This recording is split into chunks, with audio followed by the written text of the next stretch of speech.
आइए प्रिय दोस्तों, आपके लेके चलते हैं उसी कहानी की तरफ।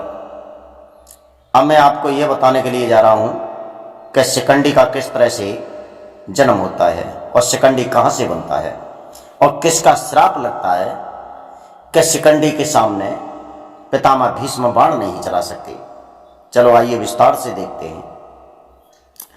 जब अंबालिका से कहा है कि आप अपने पिता के पास चली जाओ, मैंने पिछली वीडियो में दिया, जो अंबालिका बची थी पिछली वीडियो में दिया है। अंबालिका कहने लगी मैं नहीं जा सकती क्योंकि एक रात हस्तिनापुर में मैंने निवास किया है।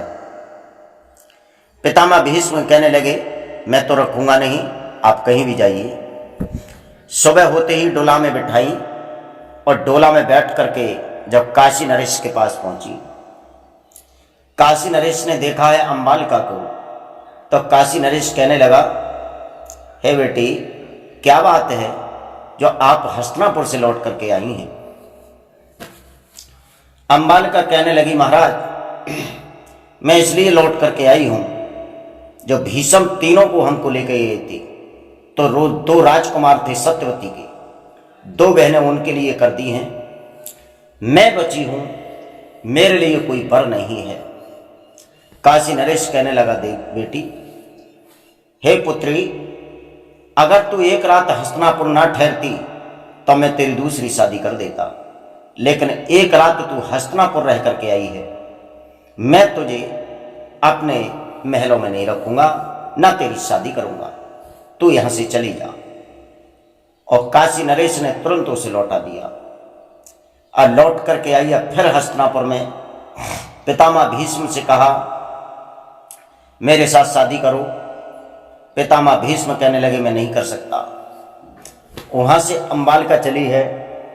जो पितामह के भीष्म थे, पितामह भीष्म के जो गुरु थे परशुराम, परशुराम से जाकर के कहती है हे गुरुदेव, अपने शिष्य पितामह भीष्म को समझाइए, हमारा वर्णन करके लाए हैं, हम 3 बहन थीं, 2 बहनों की शादी तो उन्होंने अपने छोटे भाइयों से कर दी और मैं अकेली रह गई हूं, बताओ कहां जाऊं। आते हैं परशुराम, समझाते हैं पितामह भीष्म को, लेकिन पितामह भीष्म ने बिल्कुल मना कर दिया, गुरुदेव आप व्यर्थ की बातें बढ़ा रहे हैं, मैं इस अंबालिका को नहीं रख सकता। पितामह भीष्म कहने लगे नहीं रख सकता है, तेरी मर्जी। जब गुरु वहां से चले हैं परशुराम के पीछे पड़ी है अंबालिका, तो परशुराम कहने लगा मेरे पीछे आने से क्या होगा, तू हस्तिनापुर में रहे। हस्तिनापुर से जब फटकार दिया गया उसे, तो बियाबान जंगल में पहुंचती है। बियाबान जंगल में कंडा इकट्ठे करती है, अंडा कंडा, जिसे अंडे कंडे कहते हैं। अंडे कंडे भक्तों क्यों कहते हैं? एक तो कंडा होता है जिन्हें माताएं बनाती हैं, एक अंडे कंडा होता है। जैसे जंगल में रहने वाले पशु जंगल में गोबर कर देते हैं, अब सूख करके सूख जाता है, उसमें कीड़े मकोड़े पड़ जाते हैं, अंडे रख लेते हैं, उसे अंडे कंडा कहते हैं। वो अंबालिका कंडा इकट्ठी करती है और लकड़ी इकट्ठी करती है, उस लकड़ी के बीच में बैठ जाती है, पत्थर से अग्नि प्रकट करती है। जब अग्नि प्रकट हो जाती है, शरीर उसका जलने लगता है। जब जलने लगता है तो उनकी आत्मा से एक आवाज आती है, ए हस्तिनापुर के राजकुमार गंगापुत्र देवव्रत, जिस तरह से तूने मुझे फटकारा है, उसी तरह से मैं तुझे श्राप देती हूं कि तेरे ही वंश में, तेरे ही सामने बहुत बड़ा एक महाभारत होगा, जिसमें बड़े बड़े योद्धाओं की बलि लग जाएगी, और उसमें मैं शिकंडी का रूप लेकर के तेरे सामने आऊंगी, तो बाण नहीं चला सकता। जब बाण नहीं चलाएगा, अर्जुन तुझे बाणों से छलनी कर देगा। मेरा तेरे लिए ये श्राप है। भक्तों, जो श्राप दे करके तब तक अग्नि पूरी चिता में तोड़ जाती है और अंबालिका का इस तरह से देहांत हो जाता है। तो वही अंबालिका राजा द्रौपदी के यहाँ जाकर के जन्म लेती है और एक शिकंडी के रूप में। अब इतना देखते हैं, पितामह भीष्म माता सत्यवती को माता का दर्जा देते हैं, बड़े प्यार से रखते हैं।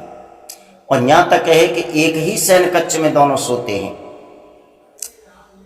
अलग पलका पे पितामह भीष्म सो रहे हैं, दूसरे पलका पे माता सत्यवती सो रही हैं।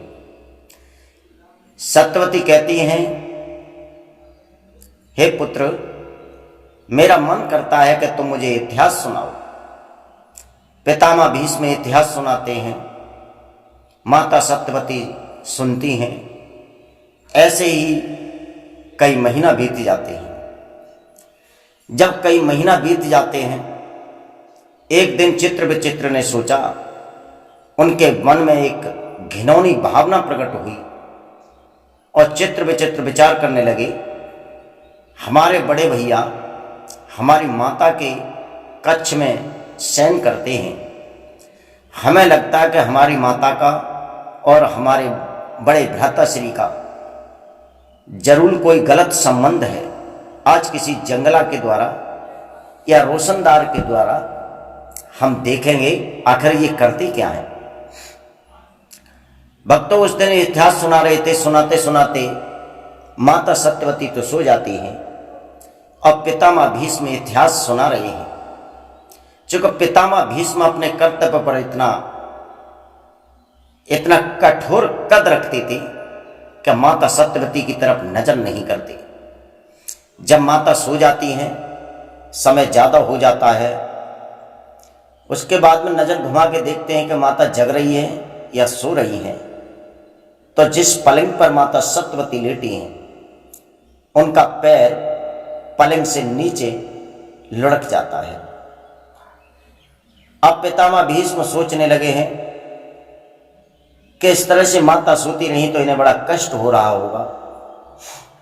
उन्होंने एक काम किया कि अपने गले में जो दुपट्टा पड़ा था उसकी तह बनाई, अपने सर पर रखी और फिर माता की चरण उस तह पर रखे, अपने सर पर रखे और उठा करके पलंग पर रख दिया। ये दृश्य जब देखा चित्र विचित्र ने कहा, ये तो हमने बहुत गलत सोचा है, इसका तो हमें पाप लग जाएगा।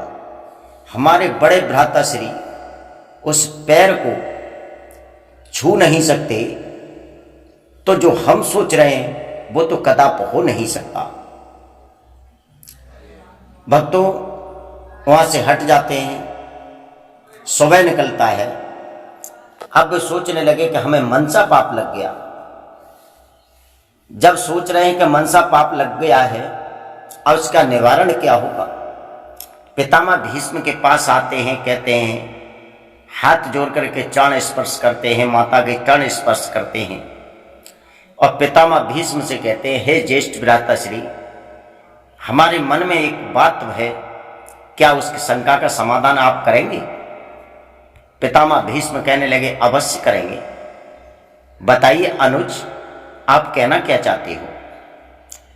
तो दोनों भाई चित्र विचित्र कहने लगे हैं, हे ज्येष्ठ भ्राताश्री, ये बताइए क्या मनसा पाप किसे कहते हैं। पितामह भीष्म कहने लगे, मनसा पाप, ये बताओ लगा किसको है। तो उन्होंने नहीं बताया था कि मनसा पाप हमें लगा है। जब नहीं बताया है तो पितामह भीष्म से फिर कहा है कि हे ज्येष्ठ भ्राताश्री, इसका निवारण कैसे हो सकता है। पितामह भीष्म कहने लगे, अनुज, जिसको जो मनसा पाप लग जाता है, उस मनसा पाप को उस व्यक्ति को बहुत कुछ करना पड़ता है। क्या करना पड़ता है बताने लगे, ये करना पड़ेगा कि जिस व्यक्ति को मनसा पाप लग जाए वो जंगल में जाए और जंगल में कोई वृक्ष ऐसा देखे जो खोखला हो, उस वृक्ष में बैठ जाए, ऊपर से अंडे कंडा डाल ले और उसमें अग्नि प्रकट कर दे और उसी में जल जाए तो मनसा पाप छूट जाता है। चित्र विचित्र दोनों वहां से चले हैं। तो पितामह भीष्म ने पूछा, अनुज कहां जा रहे हो। चित्र विचित्र कहने लगे, हम वहीं जा रहे हैं जहां हमारा मनसा पाप नष्ट होगा। कहने लगे तुम्हें मनसा पाप लगा हुआ है।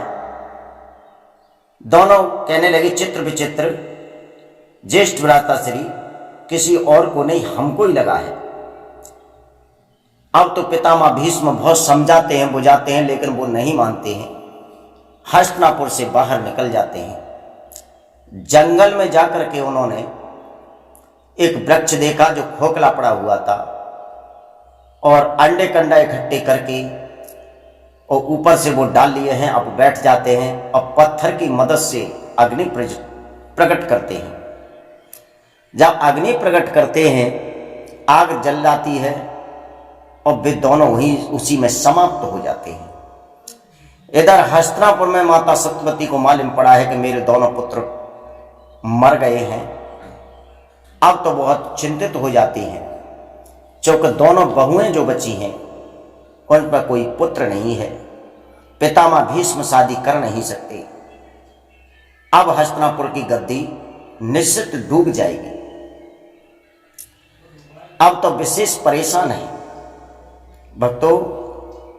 अब हम महाराज पांड और महाराज धृतराष्ट्र और महात्मा विदुर